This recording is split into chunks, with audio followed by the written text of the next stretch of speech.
हम सभी ने मूर्खता का सामना किया है और इससे परेशान भी हुए हैं, चाहे वह रोजमर्रा की जिंदगी में हो, राजनीति में हो या सोशल मीडिया पर। लेकिन मूर्खता वास्तव में क्या है? क्या यह सिर्फ ज्ञान की कमी है या इससे ज्यादा कुछ है? और इसे दुनिया की सबसे खतरनाक ताकत क्यों कहा जा सकता है? लोगों को तर्कहीन फैसलों के लिए क्या संवेदनशील बनाता है और हम खुद को और अपने समाज को इससे कैसे बचा सकते हैं? इन सवालों के जवाब न केवल मूर्खता को समझने के हमारे तरीके को बदल सकते हैं, बल्कि एक ज्यादा स्मार्ट और सुरक्षित दुनिया बनाने में भी मजबूती ला सकते हैं। इसके अलावा एक ऐसी दुनिया में जो लगातार नई चुनौतियों का सामना कर रही है, मूर्खता वास्तव में हमारे सामूहिक अस्तित्व के लिए सबसे बड़ा खतरा हो सकती है। The basic laws of human stupidity इतालवी अर्थशास्त्री कार्लो सिपोला द्वारा लिखा गया एक छोटा निबंध है। पहला संस्करण अंग्रेजी में लिखा गया था और 1976 में प्रकाशित हुआ था। मूल रूप से इसे केवल अपने दोस्तों के साथ निजी तौर पर साझा किया जाता था।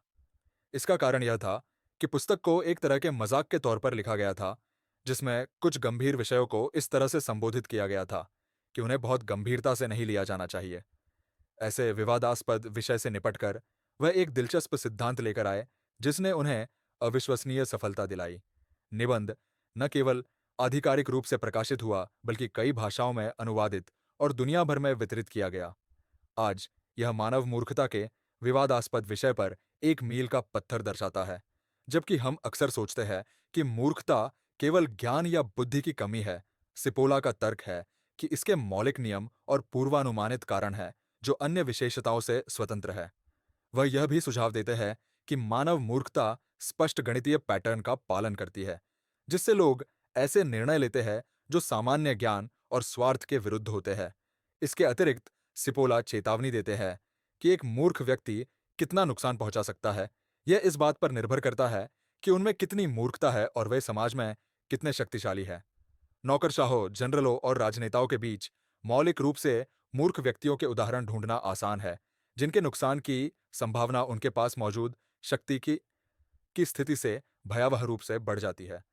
अपने सिद्धांत के आधार के रूप में सिपोला ने लोगों को चार व्यवहार समूहों में विभाजित किया। पहले को उन्होंने असहाय, दूसरे को बुद्धिमान, तीसरे को डाकू और चौथे को मूर्ख कहा। सिपोला ने फिर मानव व्यवहार के निम्नलिखित चार कारकों पर विचार किया। एक व्यक्ति दूसरों को लाभ पहुंचा सकता है, खुद को लाभ पहुंचा सकता है, दूसरों को नुकसान पहुंचा सकता है और खुद को नुकसान पहुंचा सकता है। इस अर्थ में सिपोला मानव व्यवहार के प्रभावों को भी दो तरीकों से मानता है। पहला, ऐसा व्यवहार जिसका खुद पर सकारात्मक या नकारात्मक प्रभाव पड़ता है, और दूसरा, ऐसा व्यवहार जिसका दूसरों पर सकारात्मक या नकारात्मक प्रभाव पड़ता है। हालांकि यह ध्यान दिया जाना चाहिए कि लोगों की अपने व्यवहार के दूरगामी प्रभावों के बारे में जागरूकता समूह के आधार पर बहुत भिन्न हो सकती है। समाज पर इन समूहों के प्रभाव को देखते हुए उनका निष्कर्ष यह है कि बुद्धिमान लोग समाज में सकारात्मक तरीके से योगदान करते हैं और इन योगदानों को पारस्परिक लाभ में बदल देते हैं। उनके कार्यों से समाज को शुद्ध लाभ होता है। यही कारण है कि असहाय लोगों को हमेशा बुद्धिमान लोगों का समर्थन करना चाहिए। दूसरी ओर, मूर्ख लोग बिना किसी स्पष्ट कारण के अपने और समाज दोनों के लिए शुद्ध नुकसान में योगदान करते हैं। उनके कार्य भी सभी को निराश, परेशान और भ्रमित करते हैं। बीच में डाकू है, वे अपने हितों का पीछा करते हैं और खुद को समृद्ध करते हैं, भले ही इसका मतलब समाज को नुकसान पहुंचाना हो। असहाय और बुद्धिमान लोगों को भी उन्हें रोकने की कोशिश करनी चाहिए। असहाय भी बीच में है।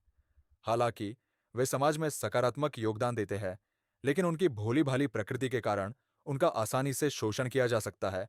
यही वजह है कि वे केवल सीमित योगदान ही दे पाते हैं।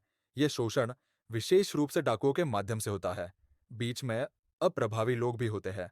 हालांकि सामान्य तौर पर मूर्ख व्यक्ति सबसे खतरनाक प्रकार का व्यक्ति होता है और माफिया, सेना या साम्यवाद की तुलना में समूहों में बहुत अधिक शक्तिशाली होता है, सिपोला ने चेतावनी दी। हालांकि इस निष्कर्ष पर पहुंचने के लिए हमें मानवीय मूर्खता के उनके 5 बुनियादी नियमों को समझना होगा।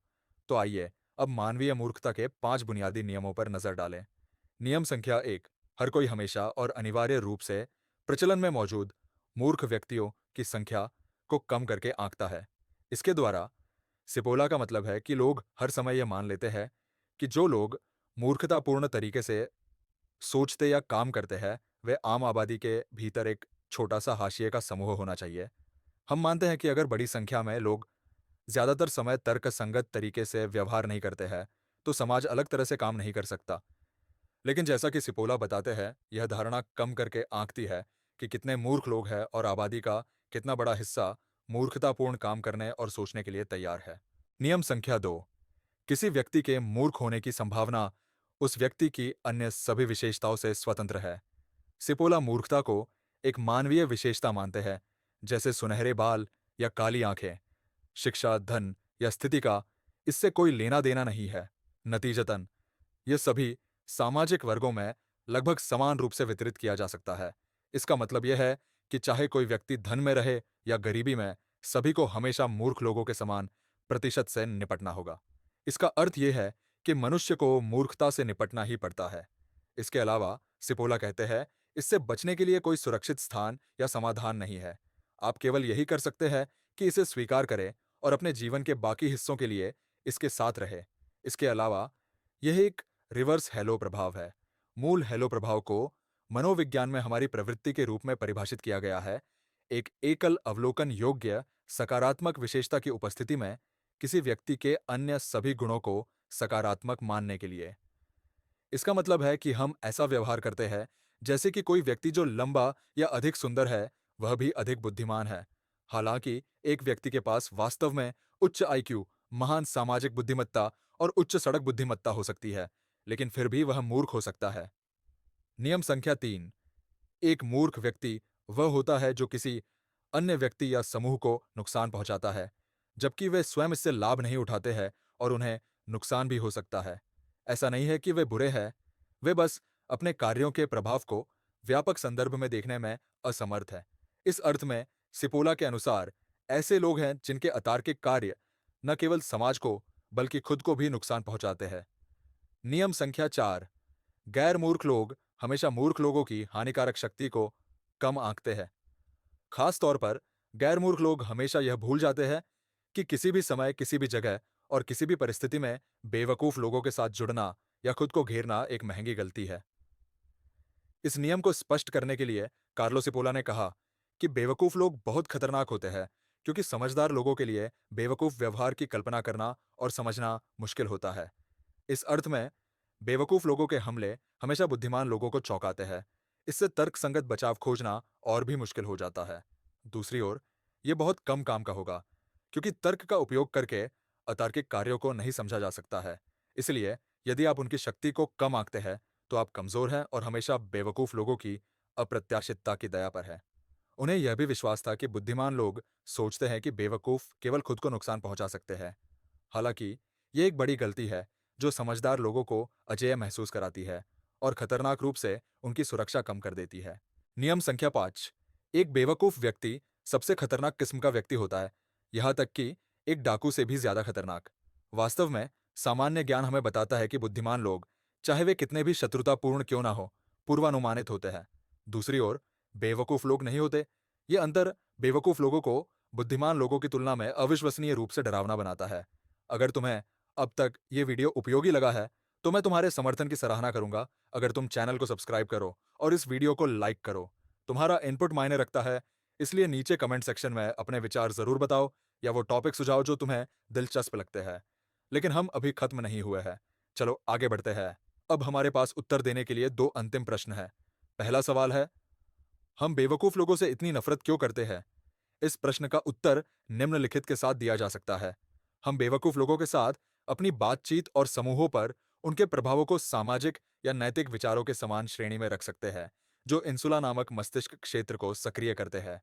यह मस्तिष्क क्षेत्र घृणित उत्तेजनाओं, खराब भोजन, बुरे जानवरों, कीड़े मकोड़ों, खराब स्वच्छता आदि की उपस्थिति में गतिविधि के प्राथमिक केंद्रों में से एक है। कनेक्शन को और मजबूत करने के लिए घृणा चेहरे की 7 सूक्ष्म अभिव्यक्तियों में से एक है, जो व्यक्ति की जागरूकता के बाहर होती है। बुरी गंध या सामाजिक अपमान के प्रति घृणा की चेहरे की अभिव्यक्ति बिल्कुल वैसी ही है। इंसुला के अन्य कार्यों में करुणा, सहानुभूति, स्वाद, धारणा, मोटर नियंत्रण, आत्म जागरूकता, संज्ञानात्मक कार्य और पारस्परिक अनुभव शामिल है। ये कोई रहस्य नहीं है कि ये सभी कार्य आपस में जुड़े हुए हैं। बाहरी दुनिया में क्या होता है और हमारे अंदर क्या होता है, ये एक ही अनुभव का हिस्सा है।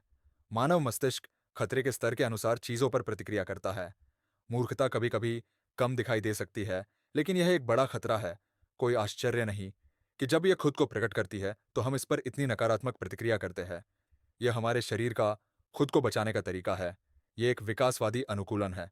दूसरा बहुत महत्वपूर्ण सवाल यह है, लोगों को तर्कहीन निर्णयों के प्रति संवेदनशील क्या बनाता है, और हम खुद को और अपने समाज को उनसे कैसे बचा सकते हैं? आमतौर पर खुद को और अपने समाज को तर्कहीन निर्णयों से बचाने के लिए आलोचनात्मक सोच को बढ़ावा देना महत्वपूर्ण है। शिक्षा प्रणालियों को सरल उत्तरों के प्रति विश्लेषणात्मक कौशल और संदेह को मजबूत करने का लक्ष्य रखना चाहिए। मीडिया को भी संतुलित और अच्छी तरह से शोध की गई जानकारी प्रदान करके महत्वपूर्ण भूमिका निभानी है, जो लोगों को सूचित निर्णय लेने में सक्षम बनाती है। इसके अलावा सचेत रूप से अपनी भावनाओं को प्रबंधित करके और भावनात्मक बुद्धिमत्ता को बढ़ावा देकर हम आवेगपूर्ण भावनाओं के नेतृत्व में नहीं चलना सीख सकते हैं। अंत में खुले संवाद और रचनात्मक आलोचना को स्थापित करना सहायक होता है, जिसमें विभिन्न विचारों का सम्मान किया जाता है और उनकी जांच की जाती है। इस तरह हम सामूहिक ज्ञान को मजबूत कर सकते हैं और तर्कहीन निर्णयों के जोखिम को कम कर सकते हैं। मुझे वास्तव में उम्मीद है कि आपको यह वीडियो पसंद आया होगा और यह मददगार लगा होगा। नीचे टिप्पणी अनुभाग में अपनी राय लिखने के लिए स्वतंत्र महसूस करें और हमारे अन्य वीडियो देखें। इसका आनंद लें और अगली बार मिलते हैं।